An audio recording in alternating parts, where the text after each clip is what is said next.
बिस्मिल्लाहिर्रहमानिर्रहीम। अस्सलाम वालेकुम फ्रेंड्स, हम आज पढ़ेंगे what is different between common intention and common object.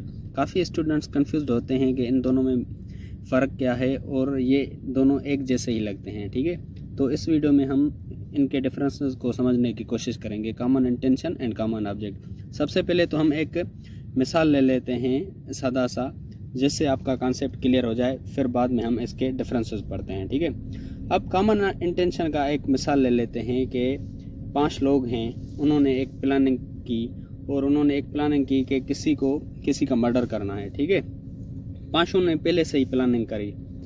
एक ने क्या किया, एक पिस्टल लेके आया, एक बुलेट्स लेके आया। ठीक है, और वो 5 ही किसी का मर्डर करने के लिए चले गए। ठीक है, एक आदमी ने क्या किया, बाहर पहरा दे रहा था, एक आदमी ने उसको पकड़ा और एक ने उसको गोली मारी। ठीक है, अब इन्होंने कॉमन इंटेंशन के तहत उसका मर्डर कर दिया। अब कोर्ट में ऐसा नहीं होगा कि इसने पहरा दिया, इसको कम सज़ा मिलनी चाहिए, ये पिस्टल लेके आया, इसको थोड़ी सज़ा ज़्यादा होनी चाहिए, और इसने इसको गोली मारी, इसको और भी ज़्यादा सज़ा मिलनी चाहिए। ऐसा नहीं है। ये जो 5 लोग हैं, 5 को मर्डर की सज़ा मिलेगी, ऐसा ही समझा जाएगा कि इन्होंने ये काम अकेले किया है। ठीक है ना, 5 लोगों को ही जो है मर्डर की ही सज़ा मिलेगी कॉमन इंटेंशन के तहत। और कॉमन ऑब्जेक्ट क्या है? कॉमन ऑब्जेक्ट में जो प्लानिंग होती है वो प्री प्लानिंग नहीं होती। ठीक है ना, मिसाल के तौर पर 100 लोग हैं, वो प्रोटेस्ट कर रहे हैं। ठीक है, अब प्रोटेस्ट कर रहे हैं, इसमें कुछ गलत बात नहीं है, लेकिन आके उनको पुलिस वालों ने रोका। ठीक है, पुलिस वालों ने रोका तो उन्होंने क्या किया, पत्थर मारना शुरू कर दिया। एक ने पत्थर मारा, फिर दूसरे ने मारा, ऐसे ही 100 लोगों ने ही पुलिस वालों पर पत्थर मारे। ये है कॉमन ऑब्जेक्ट, यानी कि उनकी एक प्री प्लानिंग नहीं थी पुलिस वालों को मारने की, उनकी प्लानिंग थी प्रोटेस्ट करने की, तो उन्होंने पुलिस वालों पर पत्थर मारे। ये है कॉमन ऑब्जेक्ट। अब हम डिफरेंसेस पढ़ते हैं। सबसे पहला डिफरेंस है, common intention is mentioned in section 34, यानी कि कॉमन इंटेंशन के बारे में जो बताया गया है वो सेक्शन 34 में बताया गया है।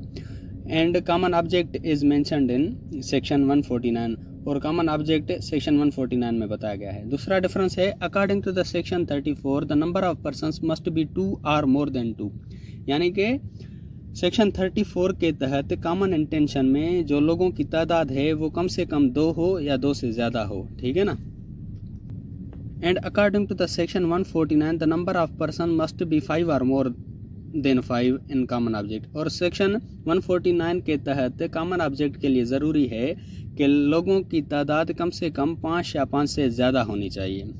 तीसरा डिफरेंस है, section 34 does not create any specific offence but only rule of evidence. जो सेक्शन 34 है ये कोई स्पेसिफिक ऑफेंस क्रिएट नहीं करता, ये बस as a rule of evidence के तौर पर इस्तेमाल होता है, यानी कि ये कोई स्पेसिफिक ऑफेंस नहीं है। सेक्शन 34 को आप स्पेसिफिक ऑफेंस नहीं कह सकते, यानी कि ये कभी भी एफआईआर में अकेले जो है दर्ज नहीं होता। मिसाल के तौर पर किसी ने मर्डर किया, वो मर्डर जो है सेक्शन 302 में आता है। ठीक है, उसने मर्डर किया, उसके साथ सेक्शन 34 लगेगा, क्योंकि ये 2 लोगों ने मर्डर किया, इसमें जो है इनका कॉमन इंटेंशन शामिल था, इसलिए सेक्शन 34 लगेगा।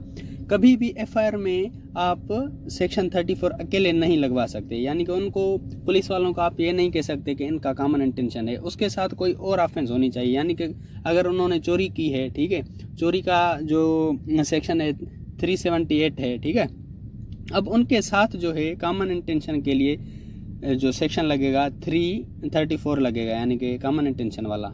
ये कभी भी एफआईआर में अकेले जो है दर्ज नहीं होता। ठीक है, यानी कि किसी ने भी कोई भी ऑफेंस की है, कोई भी जुर्म किया है, उस जुर्म का एक अलग से सेक्शन लगेगा, जैसे थेफ्ट का है 378 या जो मर्डर का है 302 है, उसके साथ जो है कॉमन इंटेंशन का 34 लगेगा।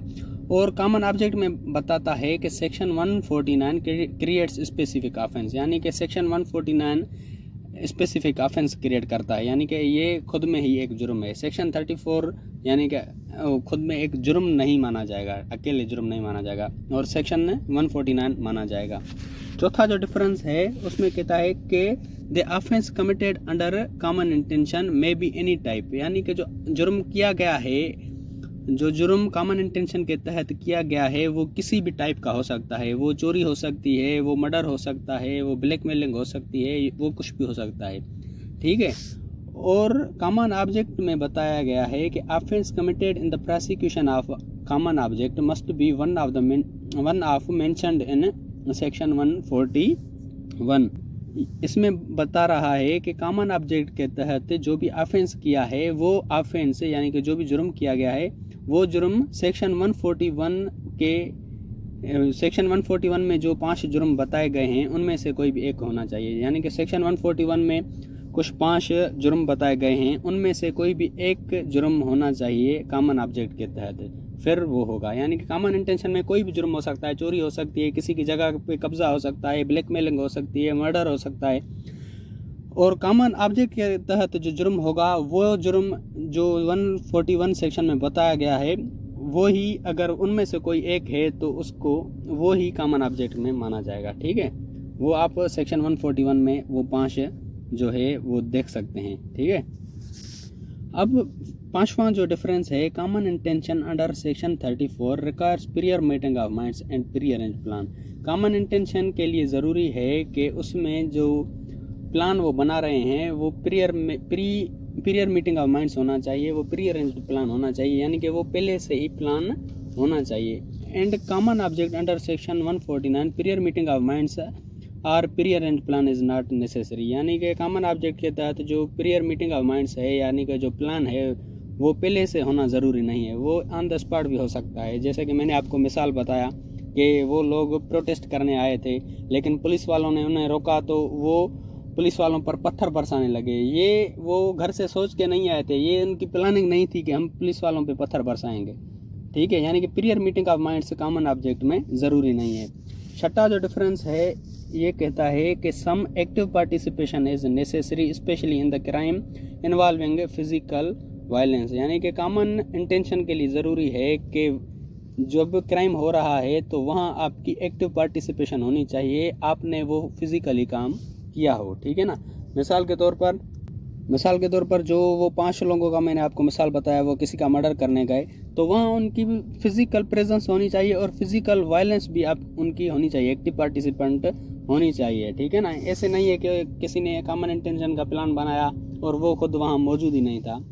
लेकिन section 149 does not require active participation and the liability arises by reason of more membership of unlawful assembly with the common intention. यानी कि सेक्शन 149 में एक्टिव पार्टिसिपेशन ज़रूरी नहीं है, बस इतना ज़रूरी है कि आप अनलॉफुल असेंबली के मेंबर हो और आपको कॉमन ऑब्जेक्ट का पता है उनका। यानी कि जो कॉमन ऑब्जेक्ट हासिल करने के लिए जो अनलॉफुल असेंबली का कॉमन ऑब्जेक्ट है कि हमें ये काम करना है वो आपको पता है और आप अनलॉफुल असेंबली के मेंबर हो, तो आप कोई भी क्राइम अगर हो रहा है अनलॉफुल असेंबली में तो आप उसके लिए लायबल होंगे।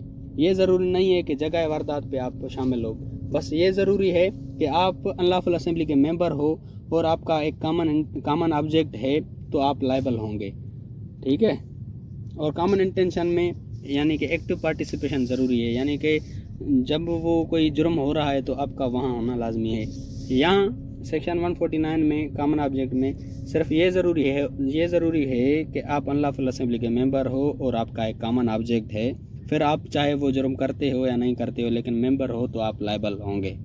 ठीक दोस्तों, अगर आप सेक्शन 34 की अलग से वीडियो देखना चाहते हो तो उसकी मैं लिंक डिस्क्रिप्शन में दे रहा हूँ, और आप अगर अनलॉफुल असेंबली का एक कंप्लीट लेक्चर सुनना चाहते हो तो उसकी भी मैं अलग से लिंक डिस्क्रिप्शन में दे रहा हूं। और पाकिस्तान पेनल कोड के जितने भी सेक्शंस है उसकी प्लेलिस्ट की लिंक मैं डिस्क्रिप्शन में दे रहा हूं, जहां आपको पाकिस्तान पेनल कोड के सारे सेक्शंस की वीडियोस मिल जाएंगी।